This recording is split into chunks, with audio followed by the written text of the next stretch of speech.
Привет, друзья! В сегодняшнем ролике я хочу рассказать вам и показать, как управлять яхтой в одиночку. Маневры, которые мы будем делать. Рулю ногами, руки у меня свободны. Покажу вам метод немножко более продвинутый. Сделаем еще пару поворотов. Отработаем швартовку на парусах. Мы находимся в яхт-клубе Нева, Санкт-Петербург. Яхта у нас здесь 90% это шведские яхты 70-х, 80-х годов. Покажем на примере такой яхты, как работает это все в одиночку.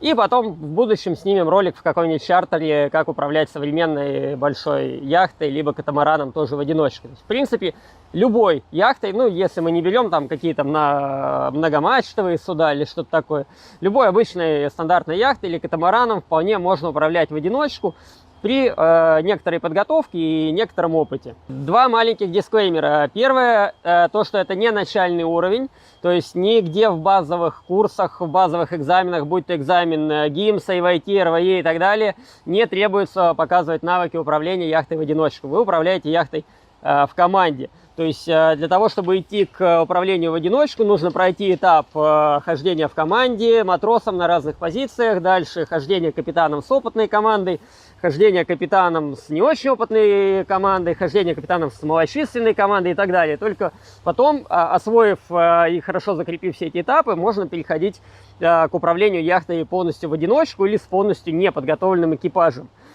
И второй момент, сразу скажу, что я не агитирую вас ходить именно в одиночку в море. Это может быть абсолютно безопасным при определенной подготовке и опыте, но также это может быть очень-очень-очень опасным. Поэтому мы покажем, как это делать на тот случай, чтобы вы это умели. Но именно если у вас есть возможность ходить в море с кем-то, да, с какой-то командой, хотя бы с одним дополнительным человеком, то я рекомендую вам так и делать. То есть ходить в море в одиночку можно только при очень хорошей подготовке. С подготовки должно начинаться любое плавание, любой поход.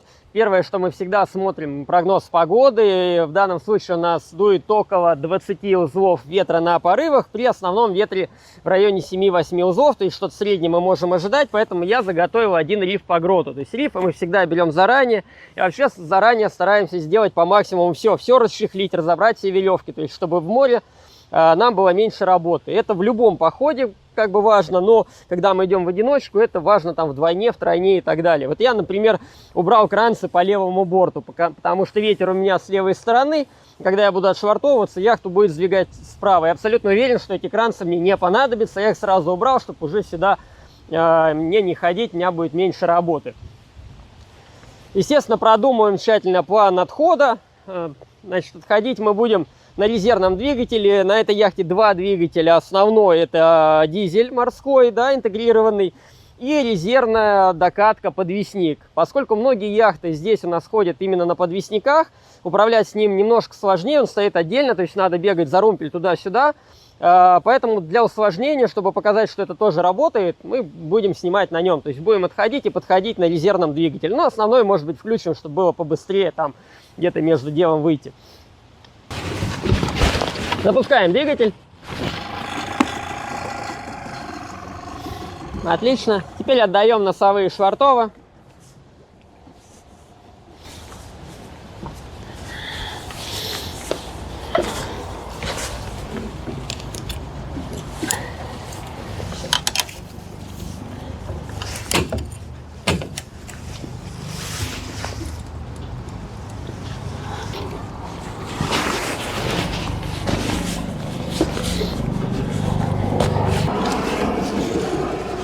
Отцепляемся от буечка, это наш мулинг.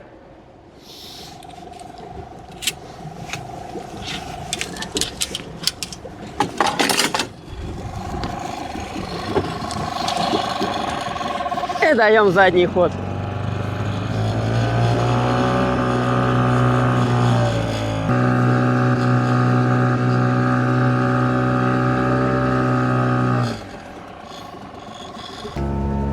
Все, мы вышли, сейчас выйдем из узкости, поставим на автопилот. Естественно, автопилот должен быть подготовлен. Здесь румпельный автопилот.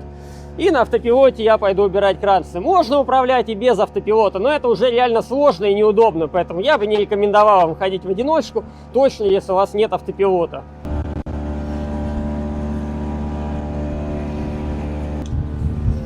Все, запускаем автопилот. Можно придерживать румпель ногами, руки получаются свободными, очень удобно. И теперь убираем оставшиеся кранцы.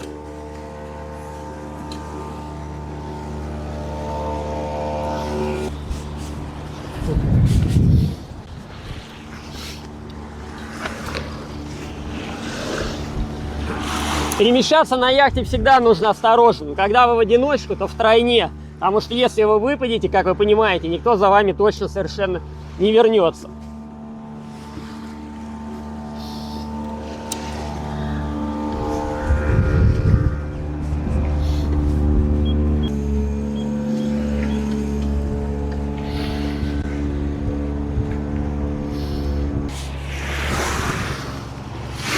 Яхта в Левантике, можно поднимать грот.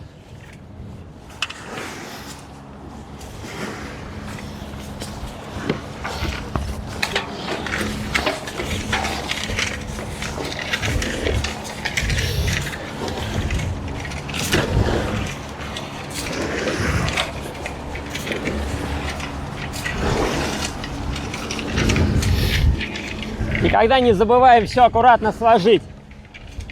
Кроме нас никто это не сделает.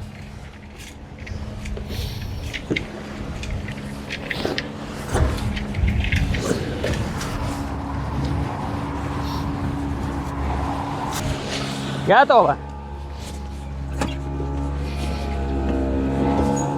Расставить еду, значит, сразу я его готовлю. Видите, как удобно, я рулю ногами, руки у меня свободны. Спокойно готовлюсь.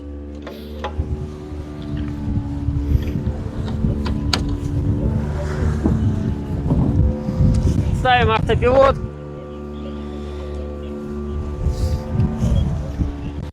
Проверяем, что яхта на курсе. Немножко еще увалимся. И я пойду выключать двигатель.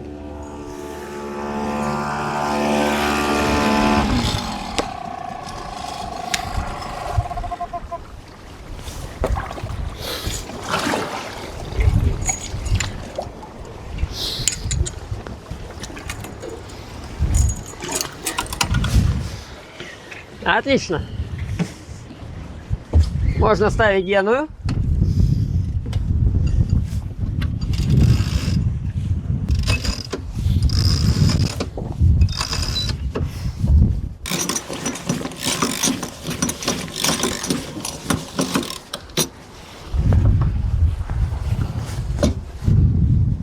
Готово.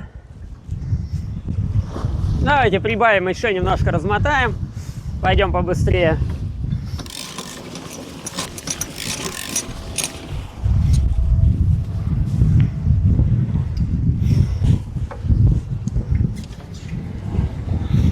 Готово. Уберем лишние веревочки. У нас всегда было приятно в кокпите.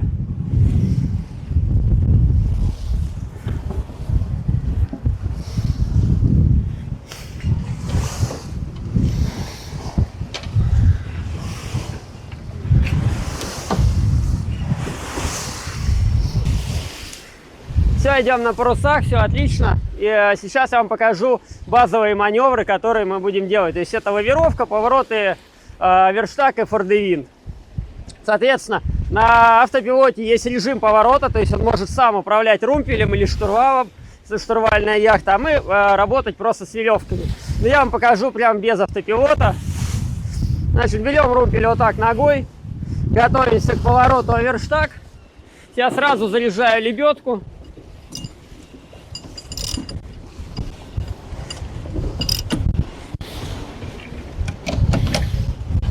Вот я готов к повороту.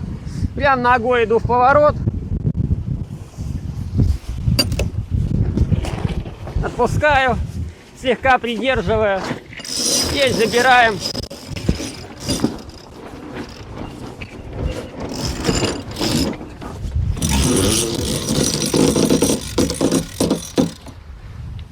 Вот он, верштаг готов. Все, мы идем на новом курсе. Немножко разгоняемся. Давайте сделаем обратный верштаг еще раз. Заряжаем лебедку.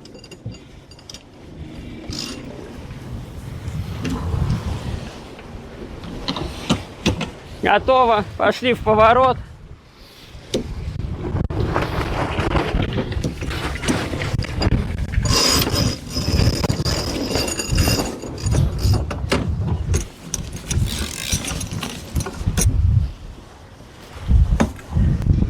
Отличный ветерок усилился, прекрасно. Смотрите, как мы быстро, четко идем. Сейчас поделаем еще пару поворотов. Тоже оверштаг. Яхта готова. Заряжаю лебедочку.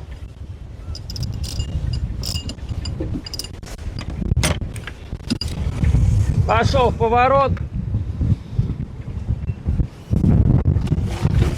Отпускаю, немножечко придерживаю, чтобы меньше хлопал парус. Все, он встал и добирает. Готово. Сразу могу готовиться к следующему повороту. То есть, видите, можно это делать быстро, то есть прямо там в какой-то узкости лавироваться. Никаких проблем. Разогнался, пошел в поворот.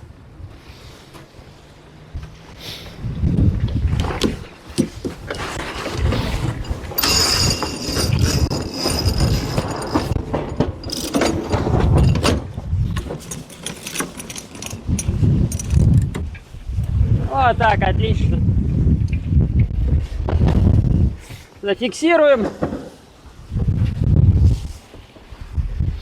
И идем дальше.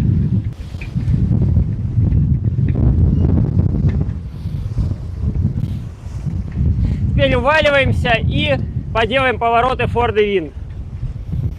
Валимся на полный какой-нибудь курс, какой-нибудь бакштаг. Травлю паруса, начиная с грота, так будет проще повернуть. И дальше потравливаю Геную. Отлично, мы на бакштаге. Все, зафиксируем. Ручка здесь, скорее всего, не понадобится. Также готовим лебедку. Можно сделать меньше оборотов сейчас. Я готов к фордевинду. По мере поворота добираю грот.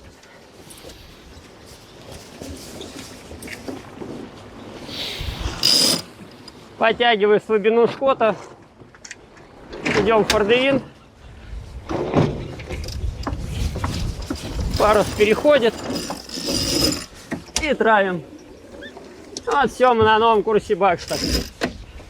Здесь вообще нам не нужна никакая задержка. Можем вот только повернули, сразу идти в следующий поворот. Скорость набирать здесь нам не нужно.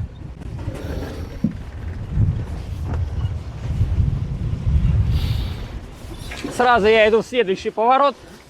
Добираю снова грот. Выбираю слабину. Перекидываем Геную. И травим грот. Вот он, фордевинд. Снимем с другого ракурса. Теперь тоже пару поворотов фордевинд. Готовлю лебедку.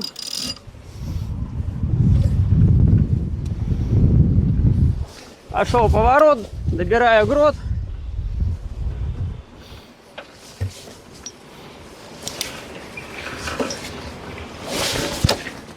Добираю слабину здесь. Доворачиваю.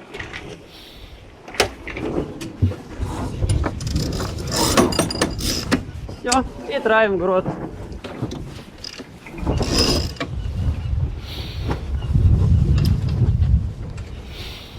Вот, можно сразу идти в следующий поворот. Снова уваливаюсь. Грот в диаметральную плоскость.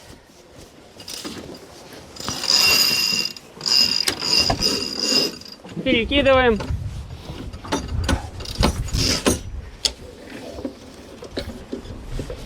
И отлично, мы снова на бакштаге.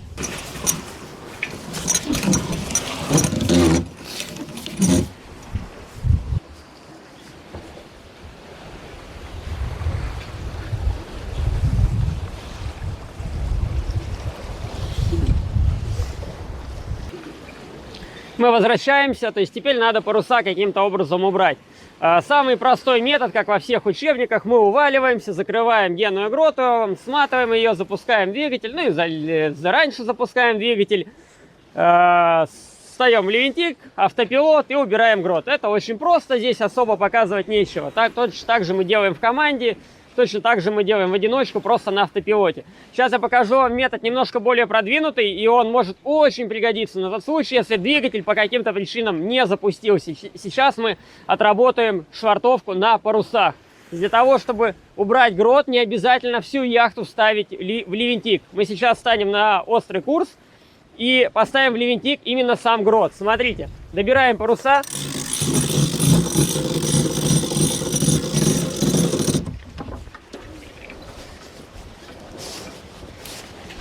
Встаем в Эйдовин.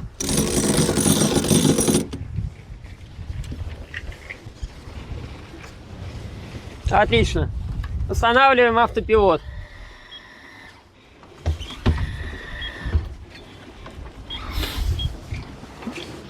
Все, яхта идет в Бейдвинде на автопилоте. Теперь я могу отключить грот. Вот так. Все, он не работает, и я могу идти его снимать.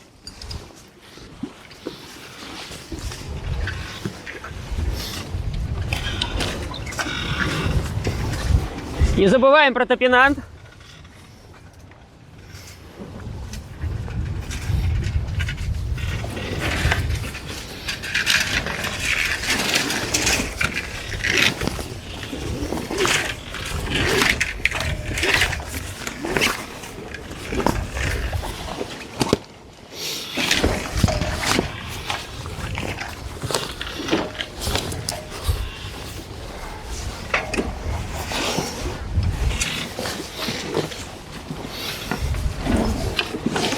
Я вернусь добрать гикошкот, чтобы он не болтался.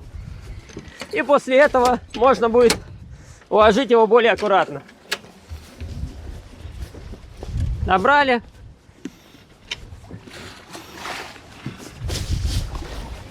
Теперь укладываем аккуратно.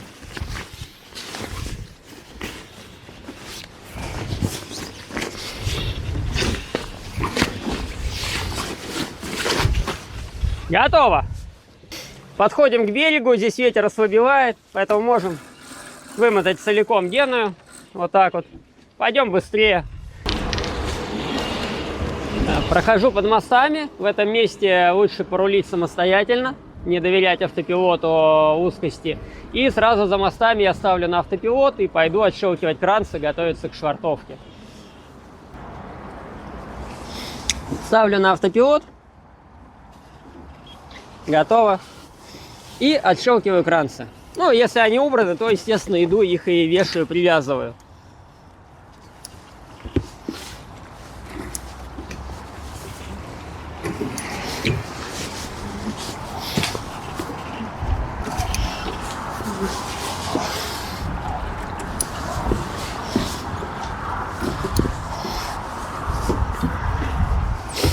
Подходим к яхт-клубу. Здесь нужно будет сделать пару поворотов фордевинт перед тем, как мы зайдем в узкость.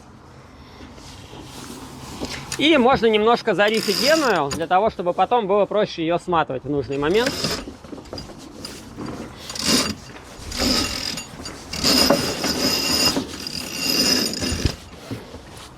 Повернули, идем на вход. Вот мы зашли в проход к яхт-клубу в узкости. Ветер не сильный, поэтому идем пока на полной генуе. Здесь важно рассчитать момент, когда ее свернуть, чтобы инерции хватило на уверенную швартовку. Пока идем немножечко дальше. Если бы ветер был сильный, то в этот момент я бы ее зарифил, так чтобы скорость была поменьше и было проще ее потом быстро довернуть.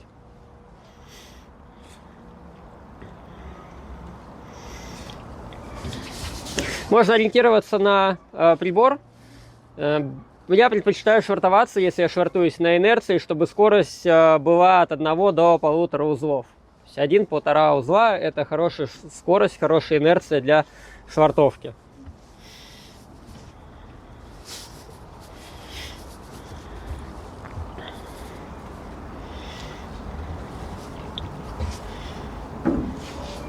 Вот отсюда инерции уже хватит. Немножечко заранее я смотаю, для того, чтобы еще можно было подснять с другого ракурса.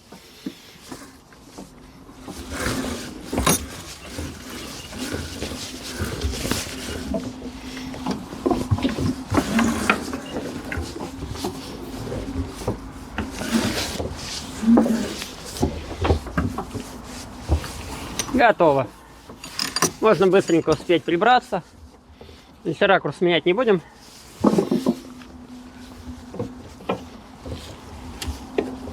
Лучше всего, если есть время, убрать все веревочки. Ничего здесь не путалось под ногами.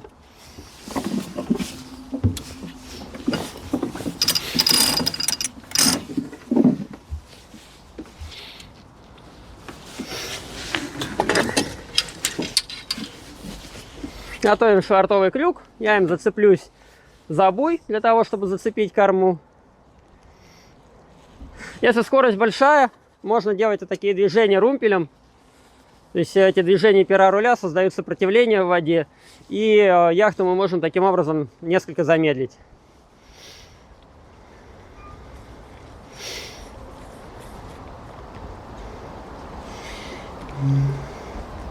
Рулю я ногой для того, чтобы руки были свободные, спокойно зацепиться за буйочек. Буй идет к стационарному мурингу. Подходим, цепляюсь, защелкиваю это, все отпускаю в воду и иду ловить нос. Спокойно, не бегаем.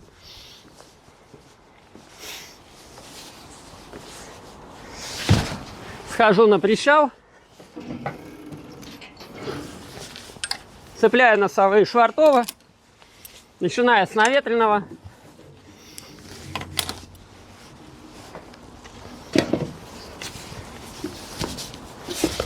Можно сказать, что яхта пришвартована. Осталось только подтянуть кормовой.